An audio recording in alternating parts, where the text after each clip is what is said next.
All the stuff that I'm going to talk about today can be discussed for hours and hours and hours, so I'm going to try and keep things brief. I'm going to hit a lot on diabetes. It's a very important topic, so we'll get started.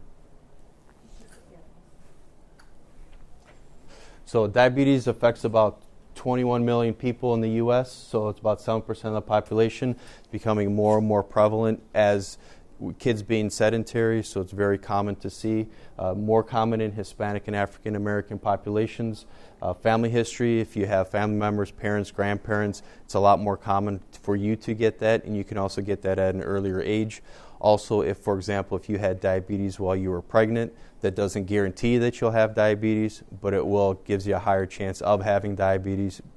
And the bad part, I'm sure everyone's heard about diabetics, is that they can lose either part of their foot, their whole foot, or their leg. So amputations are extremely common with the diabetic population. Complications, there's a number of different complications that can happen. Most common one is neuropathy, which is a loss of sensation. It generally starts in the feet and it slowly works its way up the leg. Once it gets about halfway up your leg, a lot of people will start feeling tingling and numbness within their hands. They lose some of their strength and dexterity and flexibility within their fingers also when you have that. So this is something that comes by little by little. A lot of it has to do with how long you've had diabetes for, how well your blood sugar has been controlled, and particularly your diet, your exercise pattern. The less you take care of yourself, the sooner all these complications are going to come up. Circulation is another big issue. If you don't have any circulation down in your feet, toes particularly are going to start dying off, and as the circulation gets worse and worse, you end up unfortunately losing more of your foot. More of your foot is dying off, and so you can run into problems with that. Yes, come on in.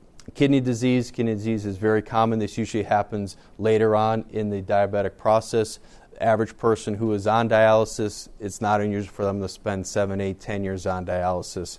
So this is something that comes up slowly, and it's not something that is going to kill you per se, but it plays a huge role in how well you heal later on, and it does have an effect in terms of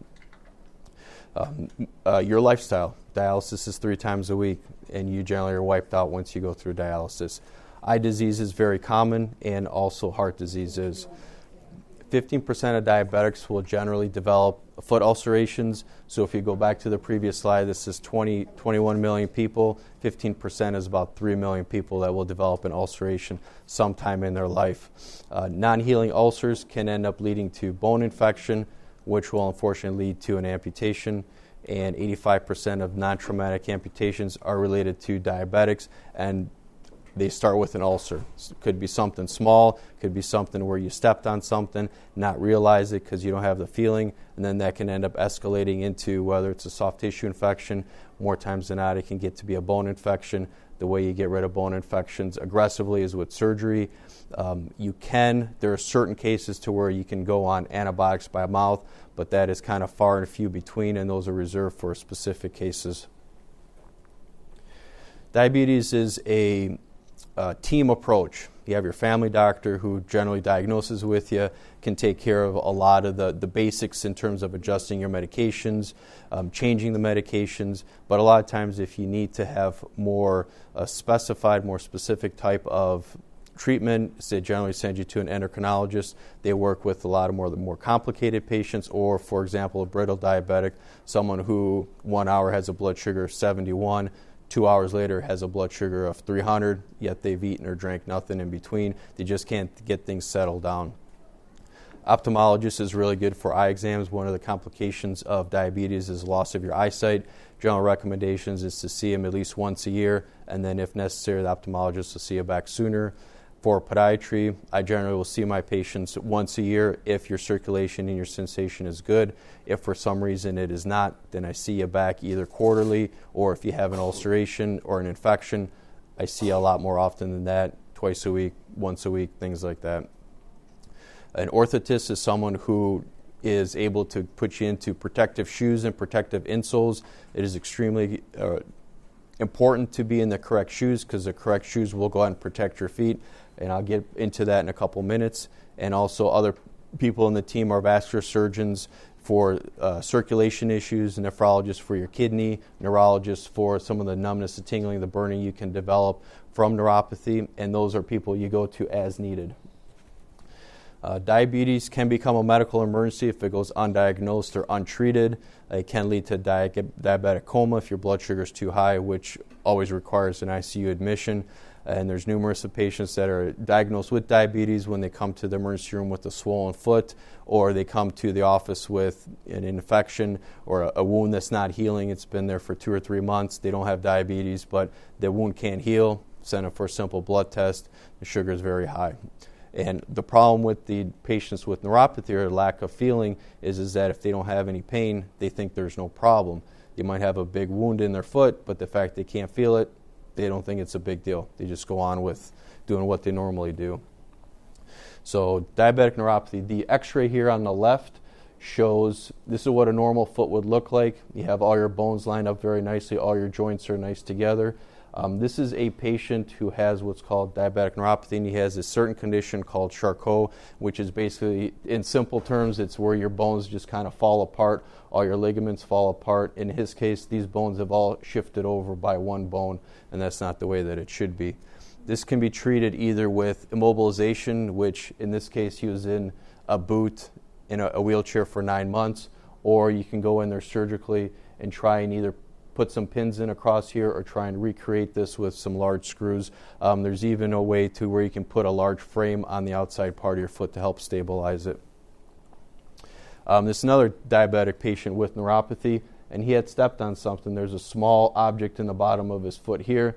He didn't feel anything, he didn't know anything, just came in for a checkup, went ahead and found this on his foot and in the x-ray, took it out, and it's not there anymore. So that's a huge problem in terms of diabetic neuropathy.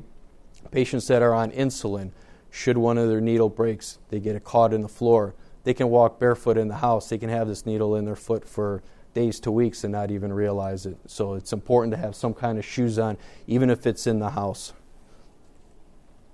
So this is a patient. This is actually her left foot and her right foot. She does have what's called Charcot, or a deformity in her foot. She was placed in a pair of braces. She came into the office, and this is what she had.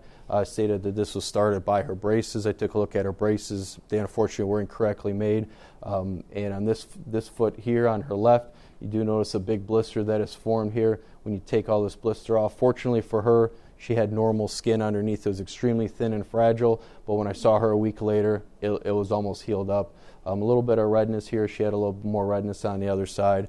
Just treating her with some antibiotics at this time.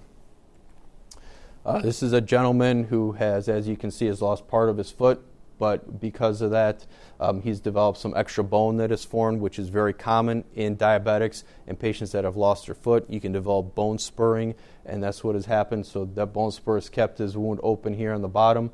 Went ahead to surgery, made a little incision here at the top, took out the bone in this area here, and it's going to be a little bit before he heals up, but he's on his way to healing up. This is another patient, came in, he has already lost his first and second toe. I saw him probably about 4 or 5 years ago, took out part of the bone here, he healed up. He came in a few weeks ago, he had this large ulceration on the bottom of his foot. This part over here, that's actually his bone, that's not skin, that's not the wound, the bottom of the wound, it's actually bone here. So just go in there, cut all this out and take the bone out, and right now he's having it packed and he's on antibiotics too.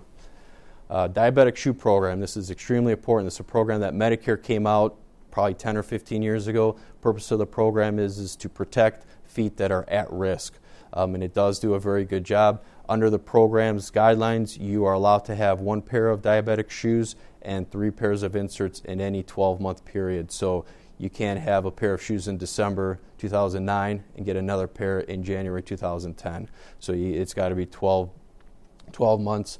There's a form that gets filled out. A lot of times the orthotist has it. You just got to take it to your family doctor. He'll sign off. The form says that, yes, I'm treating this patient for diabetes, and yes, these are the issues that the patient has in terms of qualifying for it. And you can either get the inserts from a podiatrist or an orthotist. Here at Mercy, I use Patrick Flanagan, who's our orthotist here. He does a great job. He does really well with the shoes and the inserts, so I just send everyone up to him.